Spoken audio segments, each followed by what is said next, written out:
Hi all, ಎಲ್ಲರೂ ಹೇಗಿದ್ದೀರಾ? ನಾನು ತುಂಬ ಚೆನ್ನಾಗಿದ್ದೀನಿ. Welcome back to my channel. ನಾನಿವತ್ತು ಸ್ಪೆಷಲ್ಲಾಗಿ ಮಟನ್ ಚಾಪ್ಸ್ನ ಹೇಗೆ ಮಾಡೋದು ಅಂತ ಹೇಳ್ಕೊಡ್ತಾ ಇದ್ದೀನಿ. ಈ ಮಟನ್ ಚಾಪ್ಸ್ನ ನಾವು ಕಲ್ತ್ಕೊಂಡಿದ್ದು ಮದುವೆ ಮನೆಯಲ್ಲಿ ಮಾಡೋವಂಥ ಭಟ್ರ ಹತ್ರ ನಾವು ಹೇಳಿಸ್ಕೊಂಡ್ವಿ.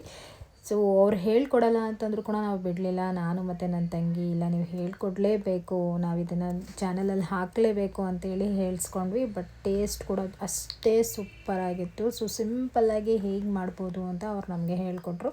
ಸಿಂಪಲ್ ಅಂತ ಏನಲ್ಲ, ಆರಾಮಾಗೆ ಮಾಡ್ಕೋಬೋದು. ಟೇಸ್ಟ್ ಮಾತ್ರ ತುಂಬಾ ಗ್ರ್ಯಾಂಡಾಗಿರುತ್ತೆ. ಸೊ ಹೇಗೆ ಮಾಡೋದು ಅಂತ ಹೇಳ್ತೀನಿ. ಫಸ್ಟು ನಾವು ಮಟನ್ನ ನೀಟಾಗಿ ತೊಳೆದು ಫಸ್ಟು ಅದನ್ನು ಸ್ವಲ್ಪ ಕೂಡ ನೀರು ಇಲ್ಲದೇ ಇರೋ ಹಾಗೆ ನೀಟಾಗಿ ಸೋರಿಸ್ಕೋಬೇಕು. ಸೊ ಮಟನ್ಗೆ ನಾವು ಸ್ವಲ್ಪ ಅರಿಶಿನದ ಪುಡಿ, ಪೆಪ್ಪರ್ ಪೌಡರ್ನ ನಾನು ಹಾಕ್ತಾಯಿದ್ದೀನಿ. 2 ಸ್ಪೂನ್ಸ್ ಅಷ್ಟು ಪೆಪ್ಪರ್ ಪೌಡರ್ನ ಆ್ಯಡ್ ಮಾಡ್ಕೊಬೇಕು. ಇವತ್ತು ಅಡುಗೆನ ನಾನು ಮಾಡ್ತಿಲ್ಲ, ನನ್ನ ತಂಗಿ ಮಾಡ್ತಿದ್ದಾಳೆ. ಸೊ ನಾನು ಹಾಗೆ ಶೂಟ್ ಮಾಡ್ಕೊತಾ ಇದ್ದೆ. ಅವಳು ನಾನೇ ಮಾಡ್ತೀನಿ ಅಂತ ಹೇಳಿದ್ಲು. ಹಾಗೆ ಸ್ವಲ್ಪ ಕರ್ಬೇವಿನ ಸೊಪ್ಪನ್ನು ಆ್ಯಡ್ ಮಾಡ್ಕೊತಾ ಇದ್ದೀನಿ. 1-2 ಸ್ಪೂನ್ ಆಗುವಷ್ಟು ಶುಂಠಿ ಬೆಳ್ಳುಳ್ಳಿ ಪೇಸ್ಟ್ ಕೂಡ ಆ್ಯಡ್ ಮಾಡ್ಕೊಬೇಕು. ನೀವು ಮಟನ್ನ ಎಷ್ಟು ತೊಗೊತೀರಾ ಅದ್ರ ಮೇಲೆ ಡಿಪೆಂಡ್ ಆಗುತ್ತೆ. ನಾವಿಲ್ಲಿ 1.5 kg ಅಷ್ಟು ಮಟನ್ನ ತೊಗೊಂಡಿದ್ದೀವಿ. ಹಾಗಾಗಿ ನಾವು ಆ ಒಂದು ಪ್ರಮಾಣದಲ್ಲಿ ನಾನು ನಿಮಗೆ ಹೇಳ್ತಾ ಇದ್ದೀನಿ. ಸೊ ಪ್ರಪೋರ್ಷನ್ ಬಂದು ನಾನು 1.5 kg ಮಟನಿಗೆ ಆಗುವಷ್ಟು ನಾನು ಹೇಳ್ತಾ ಇದ್ದೀನಿ. ಸೊ ನೀವು ಎಷ್ಟು ತೊಗೊತೀರಾ ಅದ್ರ ಮೇಲೆ ಡಿಪೆಂಡ್ ಆಗುತ್ತೆ. ಇಷ್ಟನ್ನು ಹಾಕಿ ಒಂದು ಸ್ವಲ್ಪ ಸಾಲ್ಟ್ ಕೂಡ ಹಾಕಿ ಚೆನ್ನಾಗಿ ಮಿಕ್ಸ್ ಮಾಡಿ ಒಂದು ಸೈಡಲ್ಲಿ ಮ್ಯಾರಿನೇಟ್ ಮಾಡೋದಕ್ಕೆ ಎತ್ತಿಟ್ಕೋಬೇಕಾಗುತ್ತೆ. ಸೊ ಮ್ಯಾರಿನೇಟ್ ಬಂದು ನಾವು 1 hour ಆಗೋಷ್ಟು ಟೈಮ್ನ ನಾವು ಎತ್ತಿಟ್ಟಿದ್ವಿ. ಸೊ ಅವರು ಕೂಡ ನಮಗೆ 1 hour ಹೇಳಿದ್ದು. ಸೊ ಹಾಗಾಗಿ ನಾವು ಕೂಡ 1 hour ಆಗೋಷ್ಟು ನೆನೆಸಿ ಇಟ್ಟಿದ್ವಿ.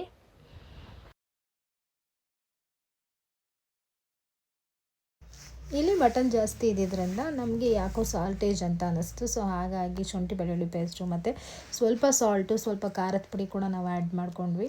ಸೊ ಅಷ್ಟನ್ನು ಹಾಕಿ ನೀಟಾಗಿ ಕಲಸಿ ಒಂದು ಕಡೆ ಮ್ಯಾರಿನೇಟ್ ಮಾಡೋದಕ್ಕೆ ಅಂತ ಎತ್ತಿಟ್ವಿ.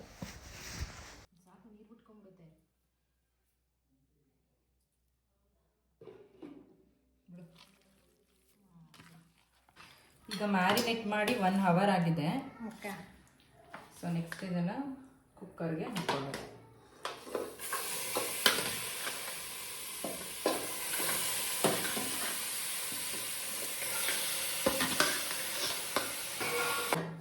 ಇದನ್ನ ಈಗ ಕ್ಲೋಸ್ ಮಾಡ್ಕೊಳ್ಳೋಣ. ಒಂದು 5 ವಿಷಲ್ ಕೂಗಬೇಕು. ಸಾಕಷ್ಟೇ. ಅಲ್ಲಿವರೆಗೆ ನಾವು ಫ್ರೈ ಮಾಡ್ಕೊಳ್ಳೋಣ.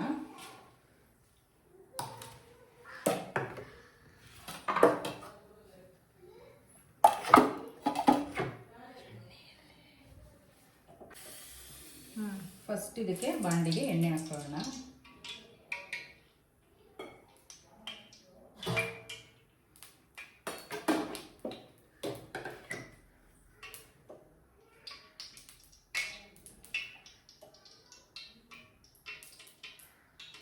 ಎಣ್ಣೆ ಕಾಯಬೇಕು. ಎಣ್ಣೆ ಕಾದ್ಮೇಲೆ ಹಸಿಮೆಣಸಿನ್ಕಾಯಿನ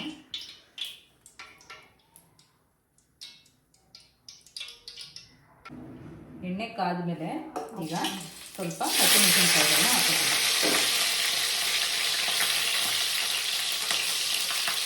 ನಿಮಗೆ ಖಾರ ಜಾಸ್ತಿ ಬೇಕು ಅಂತಂದರೆ ಜಾಸ್ತಿ ಹಾಕ್ಕೊಳ್ಳಿ. ನಾನು ಸ್ವಲ್ಪ ಖಾರ ಕಡಿಮೆನೇ ಇರಲಿ.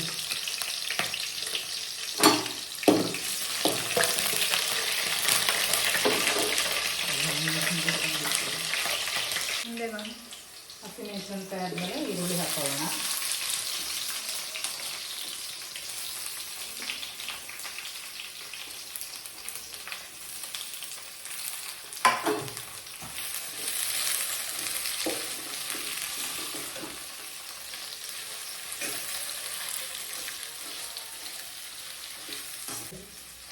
ಗೋಲ್ಡನ್ ಬ್ರೌನ್ ಅಂತ ಏನು ಬೇಡ, ಸ್ವಲ್ಪ ಮೀಡಿಯಮ್ ಆಗಿ ಬೆಂದರೆ ಸಾಕು ಈರುಳ್ಳಿ. ಬರ್ತಾಯಿತ್ತು. ಸೊ ನೆಕ್ಸ್ಟ್ ಈಗ ನಾನು ಕರ್ಬೇವಿನ ಸೊಪ್ಪನ್ನ ಆ್ಯಡ್ ಮಾಡ್ಕೊತೀನಿ. ಆಲ್ರೆಡಿ ಮಟನ್ ಬೇಯೋದಕ್ಕೆ ಹಾಕಿದ್ದೀನಿ, ಇದು ಒಗ್ಗರಣೆಗೆ ಅಂತ ಒಂದು ಸ್ವಲ್ಪ ಹಾಕ್ತಾ ಇದ್ದೀನಿ.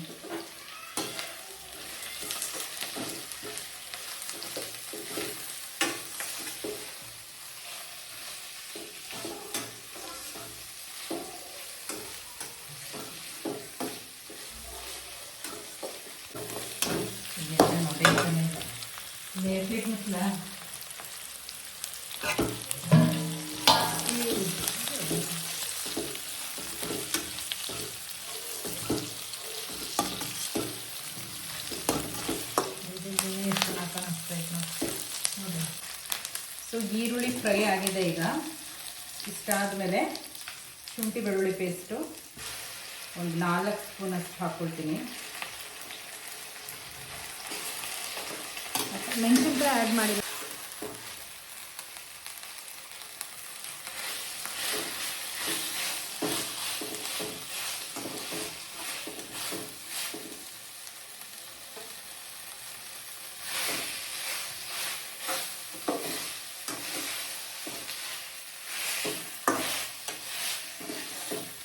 ಸೊ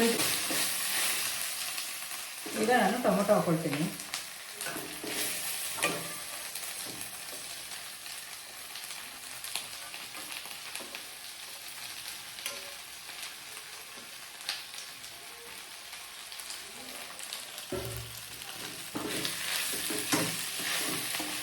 ಟೊಮೊಟೊ ಹಾಕ್ಕೊಂಡು ನೀಟಾಗಿ ಫ್ರೈ ಮಾಡ್ಕೋಬೇಕು.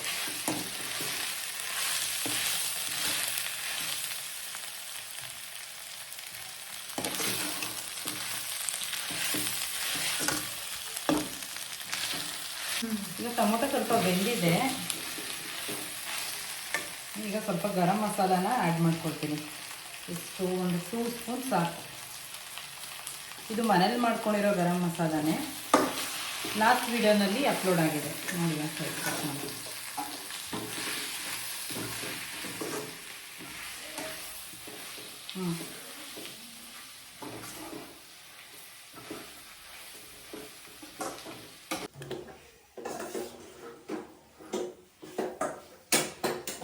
ಆಗಿದೆ.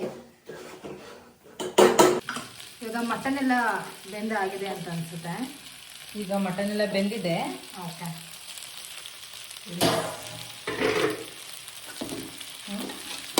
ಆಗಿದೆ.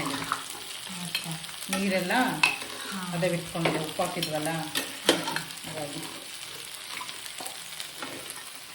ಈಗ ಮಟನ್ ಎಲ್ಲ ಈ ಫ್ರೈಗೆ ಮಿಕ್ಸ್ ಮಾಡ್ಕೊಳ್ತೀನಿ. ಮುಂಚೆ ನಾವು ಫ್ರೈ ಮಾಡಿ ಇಟ್ಕೊಂಡಿದ್ವಲ್ಲ, ಆ ಒಂದು ಇದಕ್ಕೆ ನಾವು ಹಾಕಬೇಕು.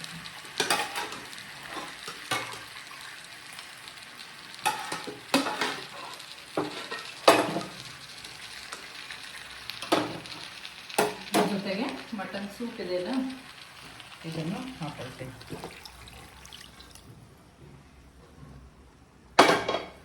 ಸೊ ಇದಿಷ್ಟೆಲ್ಲ ನೀಟಾಗಿ ಒಂದು 5 ಮಿನಿಟ್ಸು ಬೇಯಿಸ್ಕೊಬೇಕು.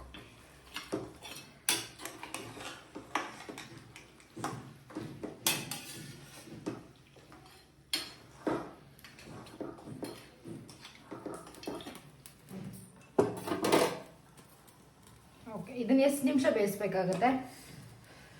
ಈಗ ಒಂದು ಆಲ್ರೆಡಿ ಮಟನ್ ಬೆಂದಿದೆ, ಇದು ಫ್ರೈ ಆಗಿದೆ, ಹಾಗಾಗಿ ಒಂದು 5-10 ನಿಮಿಷ ಸಾಕು.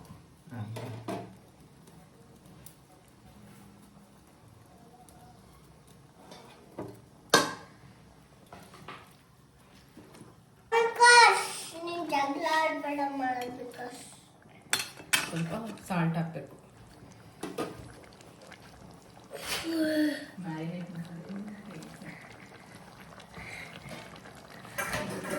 ಮುಂಚೆ ನಾವು ಮಟನ್ನ ಮ್ಯಾರಿನೇಟ್ ಮಾಡಿ ಇಟ್ಟಿದ್ದರಿಂದ ಸೊ ಅಲ್ಲೇ ನಾವು ಮತ್ತೆ ಎಲ್ಲ ಥರ ಇಂಗ್ರೀಡಿಯೆಂಟ್ಸ್ನ ಹಾಕಿರ್ತೀವಿ. ಇದು ಉಪ್ಪು ನೀನೇ ಹಾಕು. ಉಪ್ಪು ಕೈಗೆಲ್ಲ ಹಾಕೊಳಂಗಿಲ್ಲ, ಚಿನ್ನದಲ್ಲ ಉಪ್ಪಿದು. ನೋಡ್ದಾ, ಉಪ್ಪಲ್ವಾ, ನಾ ಹೇಳಿಲ್ವಾ? ಈ ತರ ಕಲರ್ ನಾನು ಹಾಕ್ತೀನಿ ಅಂದಲ್ಲ. ಏನದು ಆರ್ಯನ್ ಸಾಲ್ಟ್ ತಿಂತಾರ? ಟೇಸ್ಟ್ ನೋಡ್ದಲ್ಲ ಏನಪ್ಪ ಅದು? ಏನದು? ಇಟ್ಕೊಳ್ಳ. ಓಕೆ, ಸೂಪ್ನ ಇವಾಗ ಆರ್ಯನ್ಗೆ ಕೊಡು, ಹೇಗಿದೆ ಏನು ಅಂತ ಹೇಳ್ತಾನೆ. ಕೈ ಬಿಡ ಮೊನ್ನೆ, ಕೈ ಬಿಡ, ಆರಿದೆ ಕುಡಿ. ಸೂಪರ್. ರಿಯಲಿ? ಇಲ್ಲಿ ಹಾಕ್ಲಾ? ತಿನ್ಕೊಂತೀಯಾ? ಚಿಚ್ಚು ಬಡ ಕಸಿ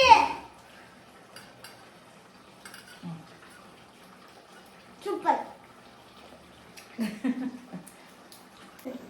ಇವತ್ತು ಎಲ್ಲರೂ ಸೇರ್ಕೊಂಡು ಅಡುಗೆ ಮಾಡ್ತಾ ಇದೀವಿ. ಇವತ್ತು ಸ್ವಲ್ಪ ಟೇಸ್ಟ್ ನೋಡಿಸೆ.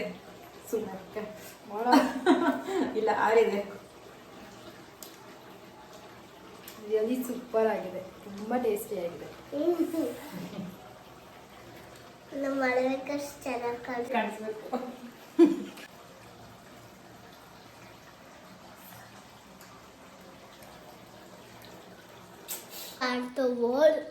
ಈಗ ಆಲ್ಮೋಸ್ಟ್ ಎಲ್ಲ ಬೆಂದಿದೆ. ಮಟನ್ ಎಲ್ಲ ನೀಟಾಗಿ ಬೆಂದು ಮಸಾಲೆ ಎಲ್ಲ ನೀಟಾಗಿ ಹಿಡ್ಕೊಂಡಿದೆ. ಈಗ ಅರ್ಧ ಹೋಳಷ್ಟು ನಿಂಬೆಹಣ್ಣ ಹಿಂಡ್ಕೊತೀನಿ. ಆದಷ್ಟು ಮಸಾಲೆ ಐಟಮ್ಸ್ಗಳನ್ನ ಹೊರಗಡೆಯಿಂದ ತರೋದನ್ನ ಅವಾಯ್ಡ್ ಮಾಡಬೇಕು. ಮನೆಯಲ್ಲೇ ಆದಷ್ಟು ಹೆಲ್ತಿಯಾಗಿ ಮಾಡಿಕೊಂಡ್ರೆ ಟೇಸ್ಟು ಚೆನ್ನಾಗಿರುತ್ತೆ, ಹೆಲ್ತ್ ಕೂಡ ಚೆನ್ನಾಗಿರುತ್ತೆ. ಎಸ್, ಹೌದು ಅಲ್ವಾ? You are right. ಈ ಹೊರಗಡೆಯಿಂದ ತಂದಾಗ ಏನಾಗುತ್ತೆ ಅಂದರೆ ಪ್ಯಾಕೆಟ್ಸ್ಗಳಲ್ಲಿ ಪ್ರಿಸರ್ವೇಟಿವ್ಸ್ ಎಲ್ಲ ಕಡೆ ಆ್ಯಡ್ ಮಾಡಿರ್ತಾರೆ. ಈಗಂತೂ ಕಾಮನ್ ಆಗಿ ಪ್ರಿಸರ್ವೇಟಿವ್ಸ್ ಆ್ಯಡ್ ಮಾಡಿರ್ತಾರೆ ಅದು ಪ್ರತಿಯೊಂದು. ಹಾಗಾಗಿ ನಾವು ಮೆಣಸು ಪುಡಿಯಿಂದನೂ ನಾವೇ ಓನಾಗಿ ತಯಾರು ಮಾಡ್ಕೊಂಡಿದ್ದು. ಪೆಪ್ಪರ್ ಪೌಡರ್ ಇಂದನೂ ಪೆಪ್ಪರ್ ಪೌಡರ್ ಕೂಡ ಹೊರಗಡೆಯಿಂದ ತಂದು ನಾನು ಹಾಕೋದಿಲ್ಲ. ನಮ್ಮ ಆರ್ಯನ್ ಫುಲ್ ಮೌತ್ ವಾಟರಿಂಗ್ ಆಗ್ತಾ ಇದೆ ಆಲ್ರೆಡಿ. ಅಲ್ವಾ ಆರ್ಯನ್?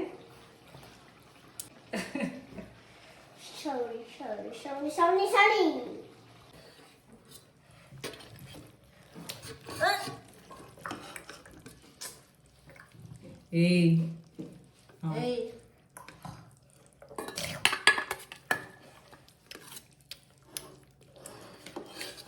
ತುಪ್ಪ ಇತ್ತಲ್ಲ,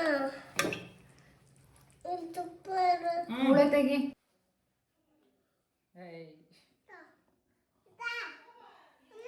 ವಾವ್, ತುಂಬಾ ಅಂದ್ರೆ ತುಂಬಾನೇ ಟೇಸ್ಟಿ ಆಗಿರುವಂತ ಪೆಪ್ಪರ್ ಗ್ರೇವಿ.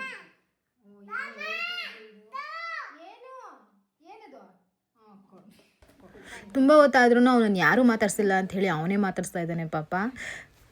ಇದಾಗಿತ್ತು ನನ್ನ ಇವತ್ತಿನ ವ್ಲಾಗ್. ಸೊ ಒಂದು ಸತಿ ನೀವು ಟ್ರೈ ಮಾಡಲೇಬೇಕು ಈ ರೆಸಿಪಿನ ಅಂತ ಹೇಳ್ತೀನಿ. ಸೊ ಇಷ್ಟ ಆಗಿದ್ರೆ ಶೇರ್, ಕಮೆಂಟ್ ಆ್ಯಂಡ್ ಲೈಕ್ ಮಾಡಿ. Thank you so much for watching my video.